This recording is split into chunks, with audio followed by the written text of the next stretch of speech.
Everyone's gone crazy. Everyone should get out of here. We'll never wake up. But I was right, my precious. You are invincible. Precious? What's his precious? A miracle machine. Definitely not impossible. I think he's referring to that machine. What a drunkard. Oh, goodness. The smell of alcohol. Mein Fräulein, please allow me to fan the fumes away with my wings. Oh, excellent. Please, fan them away for me, too. Certainly. I've checked the surroundings, but there's no one else here. Isn't that strange? The Fatui is a big organization, but he's the only one left at this camp. What's more, we didn't even see him the last time we were here. Even the larger gentleman from the first time is missing. I think they must be hiding somewhere. As for why they may be hiding, I'm afraid we'll have to ask him. But he's as drunk as tone-deaf Bard. Should we wait for him to sober up? Cleanse him with the holy spring of punishment. Mein Fräulein means to splash him with water. Ooh, sounds like a good idea. Let's try.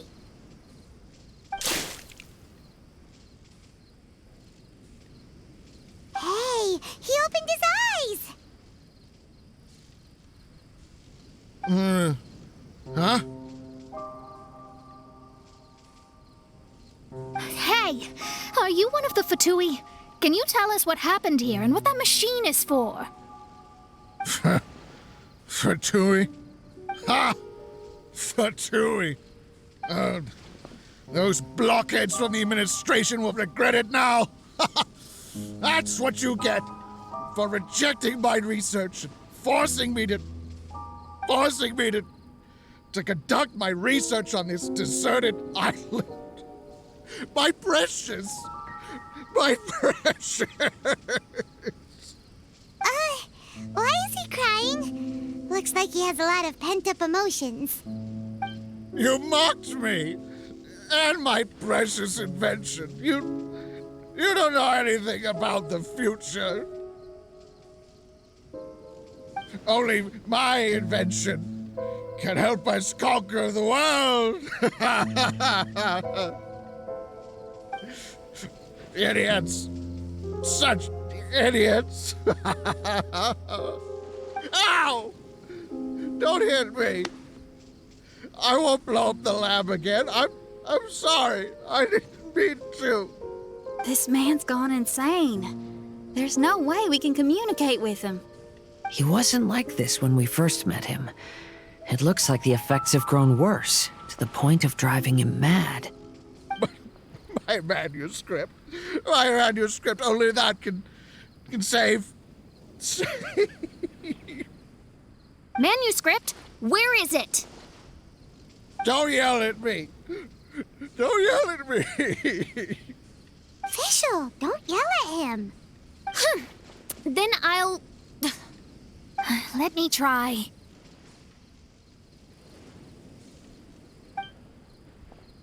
Kind sir, look at me. Now, tell me, where did you hide your manuscript? No, don't force me to write a report. Go away. He's completely lost in his own imagination. Allow me.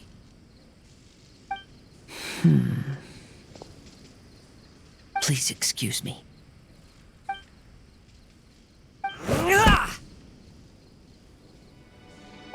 Oh!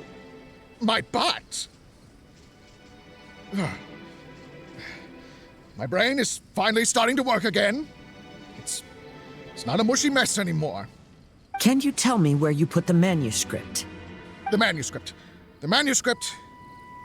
is in the crack over there. Finally! Otherwise, Otherwise, I was gonna have to blast some of my loudest rock and roll in his ears. Kazuha hesitated for a long time before making a move. He's so nice. Everyone, let's search the stone cracks nearby for the manuscript.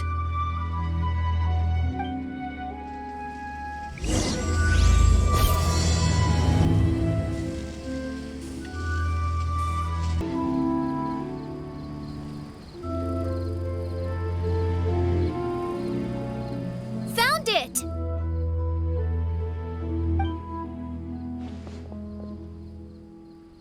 Congratulations!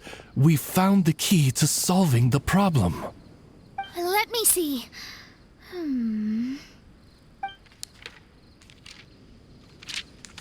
Just as I thought.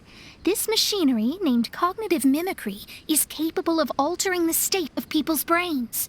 It was invented by the researcher we met earlier. His name is Persakov. According to the manuscript, the Fatui officials did not support Persakov's research. They believed he had taken the wrong path. But Persakov insisted on putting his machine to use. In order to achieve that, he disassembled the machine and used his connections to transport the parts to this deserted island. How did they find this island? The Fatui's intelligence network is not to be underestimated. Persakov was dead set on carrying out his experiments on this island. Most of his subjects were junior Fatui soldiers who all signed a waiver beforehand. It looks like they really thought this machine would benefit the Fatui. How does the machine work? That's most likely top secret. The manuscript didn't reveal any details, but Persakov did mention that the machine was modeled after the power of a god. Does that mean there's a god connected to these dreamlike mirages, and the Fatui found a way to research it? Clearly. Otherwise, they wouldn't have been able to reproduce the god's power. Anyway, Persakov's experiment did not go as planned. The machine broke down just days after it was activated. They tried to fix it, but the technologically illiterate Fatui soldiers completely ruined the machine. Even its most important component of all, the crystalline cores, got ejected and disappeared. A testament to the importance of maintenance in all aspects of life. I believe we can all learn something from this. Persakov may be a mad scientist, but he didn't want to see his subordinates suffer. Besides, if he didn't solve the problem, he would end up going insane as well. As a last resort, Persakov went out on his own to look for the cores. But he was just a sickly researcher, unfit for the task. He had to give up. Then, Persakov went searching for the soldiers who had gone mad and strayed from the group, and took them to a hidden cave. I think that was where they were at the day we arrived on this island. Persakov was taking a strong Fatui soldier somewhere. Yes, it took Persakov all of his strength to get all the missing soldiers into the cave. He tried to snap them out of it with music and poetry, but nothing worked. We came here once, but there was no one around. Come to think of it, that must have been the day Persakov was busy gathering the soldiers into the cave. There's good news and bad news written on the last few pages. The good news is, Persakov managed to figure out the location of the crystalline cores by piecing together the snippets of information he could get from the delirious soldiers. The bad news is Persakov failed to revive them and eventually succumbed to the device's influence himself. The last few pages of the manuscript are just unintelligible drunken scribbles. It appears that the responsibility for this issue now falls to my retainers and I. There's a map in the manuscript.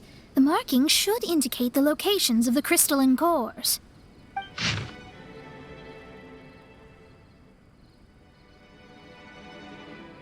We've got no choice but to find the crystalline cores now!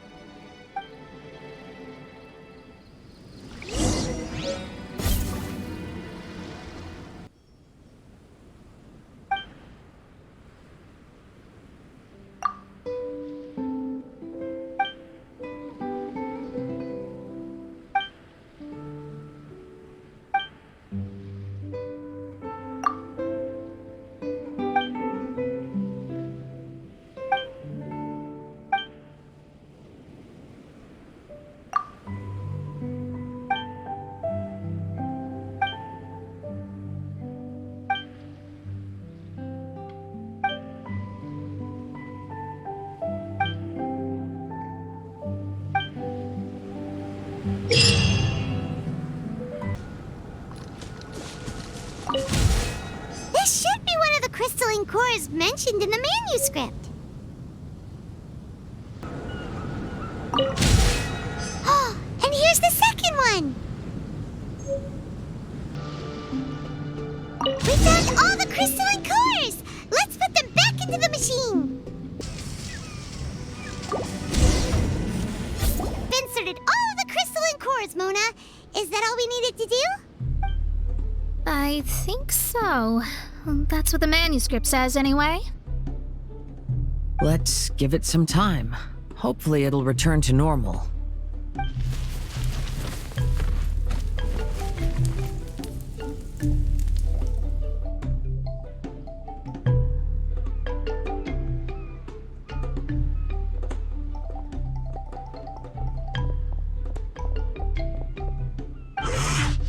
Someone's in our camp.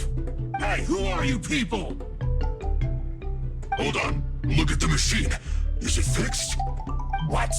But Mr. Persikov is still lying on the ground over there. We're the ones who fixed the machine!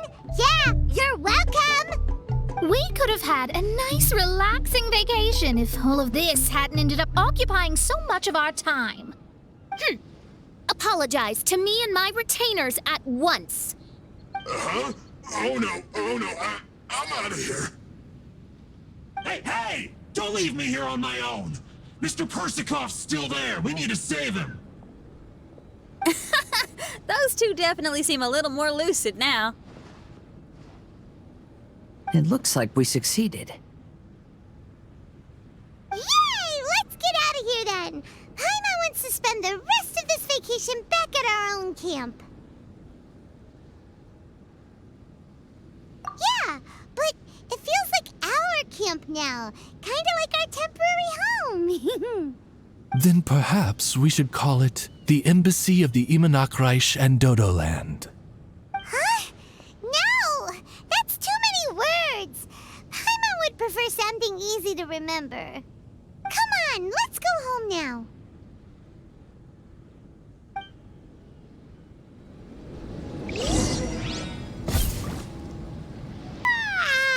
Whew.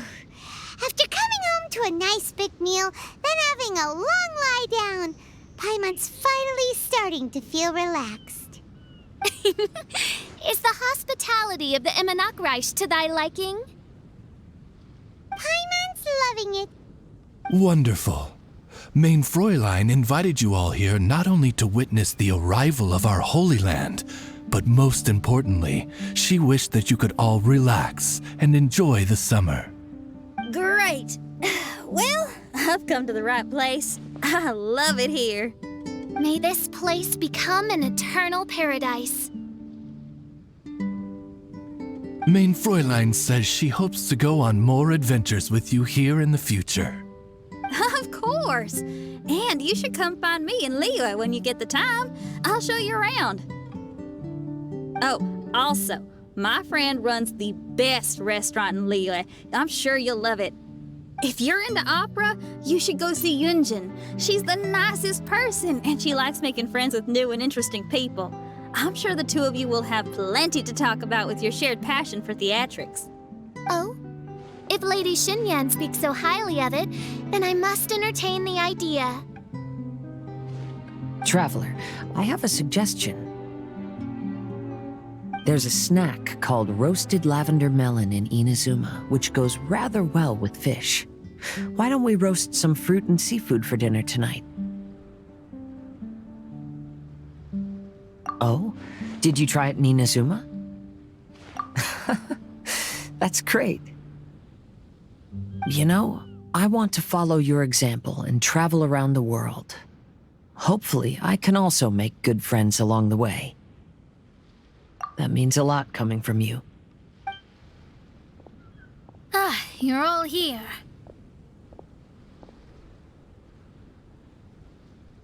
I've noticed an issue. Although we've fixed the machine, as you can see, the mirages on the islands have still not disappeared. I've noticed that too. But considering it took some time for the mirages to appear, it may also take some time for them to disappear. Yes, that's definitely possible. In other news, my scry glass seems to be working fine now. The divination results are also looking about right. Although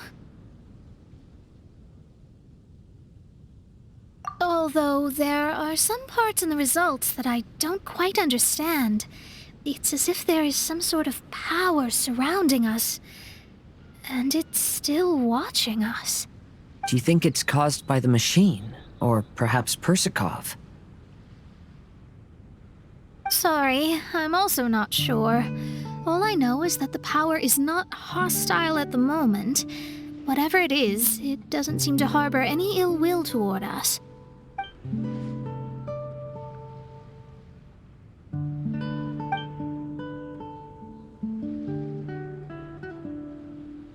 Well, although there's nothing left to disturb us and we can finally kick back and enjoy our vacation, we still ought to be cautious while we're on these islands. I will keep seeing what the stars say every day. I promised Fischl that I'd be her guard. I can help. Good. I'll be counting on you. Goodness knows why those girls are so carefree about everything. I suppose it falls to me to be extra vigilant. Oh, coming.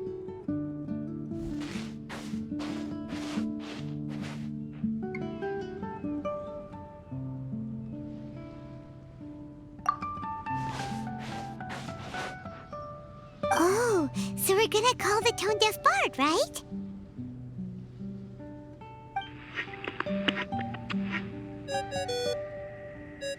Well, hello there, strangers. You finally called. I thought you were having so much fun that you'd completely forgotten about me. Nope.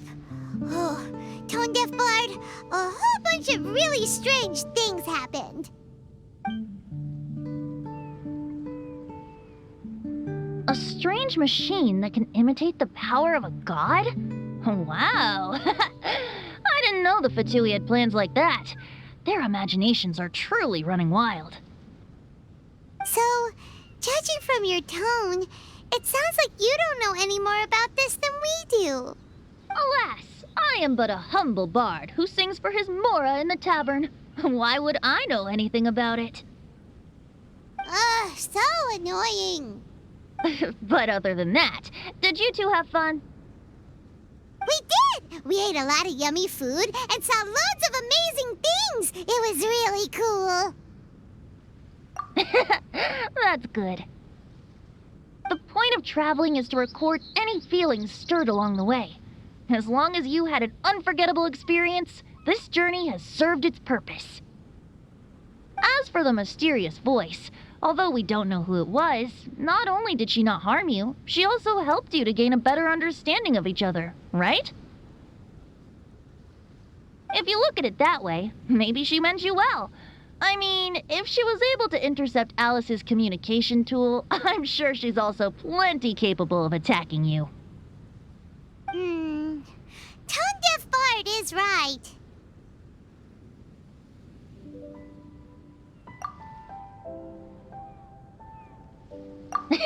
I'm glad to bring you some peace of mind.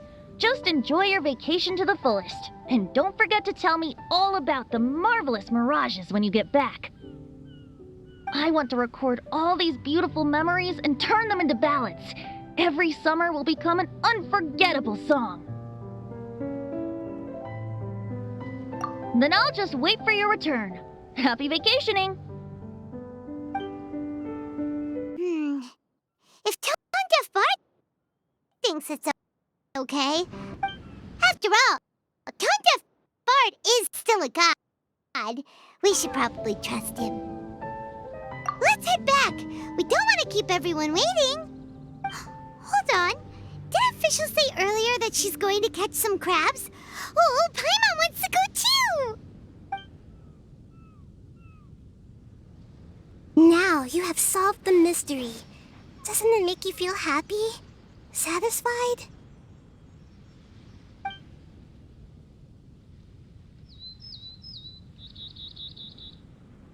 Don't worry, I won't hurt you. I'm just a little bird that sometimes flies by these islands, and am now watching you from far, far away. I just so happened to sense a power here that has something to do with me. I was curious, so I landed on the beach to quietly watch everything that took place on these islands. It was fascinating. The ones who came here to work were so busy, and yet I still saw genuine smiles on their faces from time to time. And then all of you arrived later on, bringing your glorious dreamscapes and wonderful willpower. Your dreams are like the pure and delicate bubbles floating on the water. The more beautiful the illusion, the more it fascinates me. I'm not able to travel myself, but I do admire free spirits like yourself. So, I helped them design a little something for you all. I hope you liked it. As I said, I don't have an agenda. I'm just a little bird. I stopped here to admire your lives, joys, sorrows, and all. You are a special person with a unique and brilliant glow. I decided to communicate with you in this way because I'm really curious about you. There's no need to wonder about my name. Maybe one day in the future, we will meet in another place.